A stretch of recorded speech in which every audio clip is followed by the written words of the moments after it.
গাজীপুরে gas cylinder leakage থেকে বিস্ফোরণে নারীসহ 4 জন দগ্ধ হয়েছেন। শনিবার রাতে এই দুর্ঘটনা ঘটে।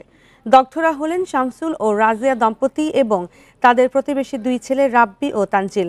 তাদের national institute of burn and plastic surgery ইনস্টিটিউটে ভর্তি করা হয়েছে। এদের মধ্যে তানজিলের 30, রাব্বির 23, শামসুলের 5 ও রোজিনার শরীরের 3% পুড়ে গেছে।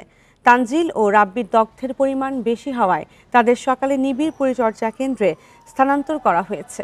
স্বজনরা জানান, দগ্ধরা গাজীপুরের কাশিমপুর বাগবাড়ি এলাকায় থাকতেন। রাতে গৃহবধূ রাজিয়া চুলা ধরাতে গেলে বিস্ফোরণ হয়। পরে প্রতিবেশীরা উদ্ধার করে হাসপাতালে ভর্তি করেন।